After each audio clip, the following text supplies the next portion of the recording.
అందరికీ నమస్కారం. తెలంగాణలో రేవంత్ రెడ్డి గారి గ్రాఫ్ పెరిగిందా అంటే ఏమంటారు? ఎస్, ఢిల్లీ అధిష్టానం కూడా ఇప్పుడు ఆయన ఏమీ చేయలేకపోతుంది అంటున్నారు రాజకీయ విశ్లేషకులు.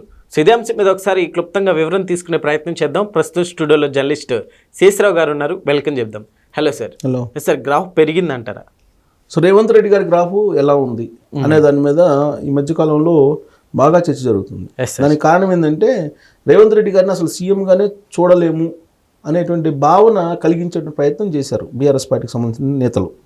అలాగే అతని ఆహార్యాన్ని, అతని ఫిజిక్ని కూడా వాళ్ళు డ్యామేజ్ చేసే ప్రయత్నం చేశారు.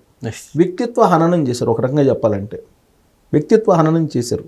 ప్రజల ముందు అతన్ని చులకన చేయడానికి, ప్రజల ముందు ఆయన అబాసుపాలు చేయడానికి అనేక రకాలుగా ప్రయత్నం చేశారు. నిర్మాణాత్మకమైనటువంటి పోరుబాట ఏమన్నా పట్టిందా అని అంటే కొన్ని అంశాల్లో బీఆర్ఎస్ పార్టీ వాళ్ళు నిర్మాణాత్మకమైనటువంటి పాత్రని పోషించారు. దాంతో రేవంత్ రెడ్డి గారి గ్రాఫ్ పడిపోయింది. పబ్లిక్లో విపరీతమైనటువంటి వ్యతిరేకత వచ్చింది. అసలు ఎందుకు గెలిపించుకున్నాము కాంగ్రెస్ పార్టీని అనేటువంటి ఒక వ్యతిరేకత ప్రజల్లో వచ్చేసింది. అసలు నేరుగా సెక్యూరిటీ లేకుండా ప్రజల్లో కూడా పోయే పరిస్థితి లేదు ఇవాళ రేవంత్ రెడ్డి గారికి అనేటువంటి ప్రచారం బాగా పెద్ద ఎత్తున చేశారు. సోషల్ మీడియాలో వస్తున్నటువంటి ఆ న్యూస్ని చూస్తే నిజమే కావాలా, రేవంత్ రెడ్డి గారు బయటికి పోయే పరిస్థితి లేదేమో, తెలంగాణ సమాజం అంతా ఆగ్రహంగా ఉందేమో, వెంటబడుతుందేమో అనేటువంటి ఒక ఆలోచన వచ్చేలాగా ప్రచారం చేశారు, పెద్ద ఎత్తున ప్రచారం చేశారు బీఆర్ఎస్ పార్టీకి సంబంధించినటువంటి వాళ్ళు. ఇలాంటి పరిస్థితుల్లో వచ్చినటువంటి ఎలక్షను జూబ్లీ హిల్స్ ఎలక్షన్. ఈ జూబ్లీ హిల్స్ ఎలక్షన్ రాగానే రిజల్ట్ ఏంటనేది చూశారు. అసలు వాళ్ళే బీఆర్ఎస్ పార్టీ వాళ్ళు దీన్ని రేవంత్ రెడ్డి పరిపాలనకి మ్యాండేటరీ అని పెట్టారు. ఆ మ్యాండేటరీని పెట్టకపోతే, సవాల్ చేయకపోతే అసలు ఇంత చర్చ రాదు. వాళ్ళే మ్యాండేటరీని పెట్టారు. జూబ్లీ హిల్స్ ఉప ఎన్నికల్లో కాంగ్రెస్ పార్టీ గెలిచింది.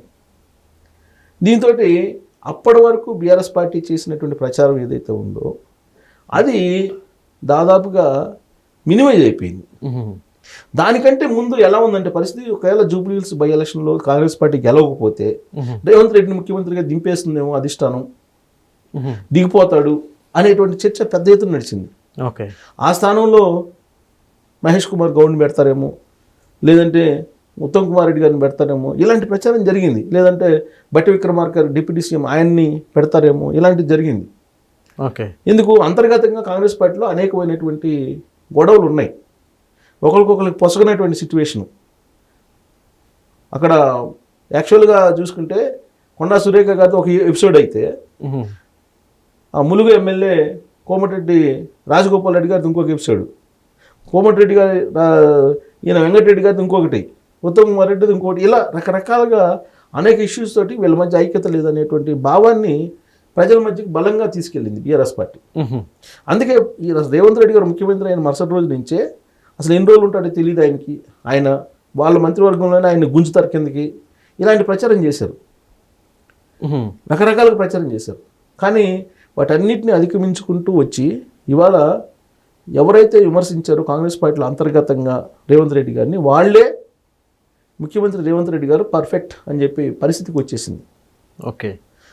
రేవంత్ రెడ్డి కాకుండా ఇంకొకళ్ళకి కనుక ముఖ్యమంత్రి పదవి ఇచ్చినట్టయితే కాంగ్రెస్ పార్టీ ఏమైపోయి ఉండదో అనేటువంటి పరిస్థితికి కాంగ్రెస్ పార్టీ అధిష్టానం వచ్చేసింది. దానికి ఉదాహరణ, ఫుట్బాల్కి గేమ్ చూడటానికి రాహుల్ గాంధీ గారు ఢిల్లీ నుంచి వచ్చారు. అంతకుముందు మన్మోహన్ సింగ్ గారి అంత్యక్రియలప్పుడు జీప్ మీద రాహుల్ గాంధీ గారి పక్కన రేవంత్ రెడ్డి గారిని పెట్టుకున్నాడు. ఇలాంటివన్నీ చాలా సంఘటనలు ఉన్నాయి. అంటే ఎంత ప్రయారిటీ ఇస్తున్నారు రేవంత్ రెడ్డి గారికి కాంగ్రెస్ పార్టీ అధిష్టానం అనేదానికి అనేక సందర్భాల్లో అనేక రకాలుగా ఉన్నాయి. ఇప్పుడు ఢిల్లీ వెళ్ళిన ప్రతిసారి కూడా రేవంత్ రెడ్డి గారిని మార్చేస్తున్నారు, అందుకే పిలిపించారు అనేటువంటి ప్రచారం ఉండేది. కానీ ఈసారి ఢిల్లీ వెళ్ళారు. ఇప్పుడు అలాంటి ప్రచారం ఎక్కడా లేదు.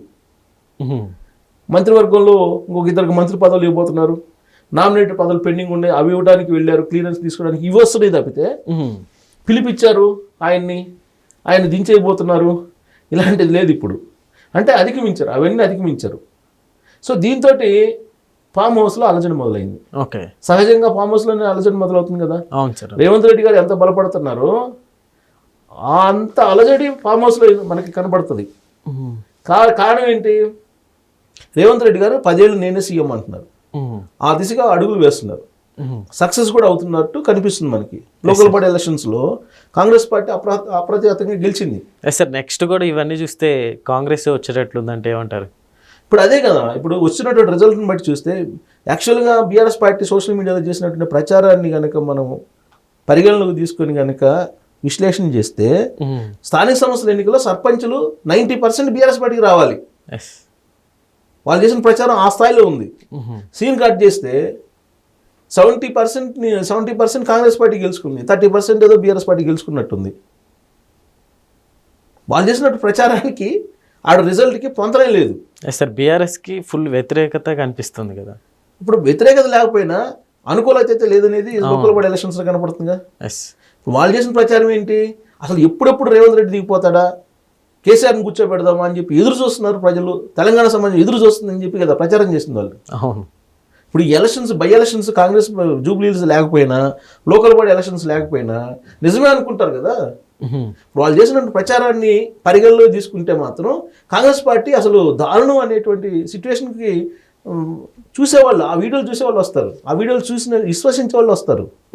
ఇప్పుడు రేవంత్ రెడ్డి గారు ఆయన అనౌన్స్ చేసినటువంటి పథకాలు ఏవైతే సంక్షేమ పథకాలు ఉన్నాయో వాటిని అమలు చేశారు కొంతవరకు. పూర్తి స్థాయిలో ఎవరు చేయలేరు, ఏ పార్టీ చేయలేరు కూడా. అది ఆ రోజున ఉన్నట్టు బీఆర్ఎస్ పార్టీ చేయలేదు, టీఆర్ఎస్ పార్టీ చేయలేదు. అనౌన్స్ చేసినటువంటి దాంట్లో కొంతమేరకు చేశారు, కొన్ని చేయలేదు. ఓకే. అయినప్పటికీ రేవంత్ రెడ్డి గారి గ్రాఫ్ పడిపోలేదు అని అంటే, ఇప్పుడు మూసీ ప్రక్షాళన సందర్భంగా హైడ్రా పేరుతోటి ఎంత ప్రచారం చేశారు రేవంత్ రెడ్డి గారి మీద. అలాగే సెంట్రల్ యూనివర్సిటీ దగ్గర భూముల విషయంలో ఎంత వ్యతిరేకమైన ప్రచారం చేశారు. ఇదే హైడ్రాని మళ్ళీ ప్రజలే ఆదరించారు కదా వర్షాలు పడినప్పుడు. హైడ్రాని వ్యతిరేకించారు, హైడ్రాని వ్యతిరేకించలేక ప్రజల్ని సమీకరించే ప్రయత్నం చేశారు బీఆర్ఎస్ పార్టీ. అదే హైడ్రా చేసేటువంటి పనుల్ని ప్రజలు మళ్ళీ వర్షాలు పడినప్పుడు కరెక్ట్గానే చేస్తుంది హైడ్రా, మొత్తం సిటీలో ఉన్నటువంటి చెరువులన్నింటిని బాగు చేస్తుంది, ఆక్రమణను తొలగిస్తుంది, కొన్ని వేల కోట్ల రూపాయల భూములు కాపాడుతుంది అని చెప్పి మళ్ళీ రిపోర్ట్ వస్తుంది కదా. అంటే రేవంత్ రెడ్డి గారి గ్రాఫ్ పెరుగుతున్నట్టేగా. సో కాబట్టి రేవంత్ రెడ్డి గారి గ్రాఫ్ పెరుగుతుందంటే ఫామ్ హౌస్లో ఉండేటువంటి వాళ్ళకి అలజడి మొదలైంది. ఇప్పుడు మరి బీఆర్ఎస్ పార్టీ పరిస్థితి ఏంటి? మేము ఇప్పుడు ప్రత్యామ్నాయం కాంగ్రెస్ పార్టీకి అంటున్నారు. ఇప్పుడు ఏం చెప్తున్నారు, సెకండ్ ప్లేస్లో మేము ఉన్నాం, బీజేపీ లేదు అని చెప్పి సంతోషపడుతున్నారు. కాంగ్రెస్ పార్టీకి ప్రత్యామ్నాయం మేమే అనే పరిస్థితికి వచ్చారు. పైగా కుటుంబానికి సంబంధించిన విభేదాలు ఇవన్నీ కూడా బీఆర్ఎస్ పార్టీ బలహీనపడే కొంది బీజేపీ బలపడుతుంది అనుకున్నారు, కానీ కాంగ్రెస్ పార్టీ బలపడుతుంది. దానికి కారణం ఏంటంటే బీజేపీ చేతకనితనం, లేదంటే బీజేపీకి నాయకత్వ లోపం, బీఆర్ఎస్ పార్టీలో ఇంటి గొడవలు. ఈ కారణంగా రేవంత్ రెడ్డి గారు మరో 10 ఏళ్ళు తానే ఉంటానని చెప్పి సీఎం అని చెప్పి అన్నప్పుడు వ్యతిరేకించినటువంటి వాళ్ళు కూడా ఇవాళ రేవంత్ రెడ్డి గారే కరెక్ట్ కాంగ్రెస్ పార్టీకి అనేటువంటి పరిస్థితికి వచ్చేసారు. ఇది రాజశేఖర రెడ్డి గారు ఆ విధంగా చేసుకోగలిగారు అప్పట్లో. ఇప్పుడు మళ్ళీ రేవంత్ రెడ్డి గారు కనిపిస్తున్నారు. Okay sir, thank you.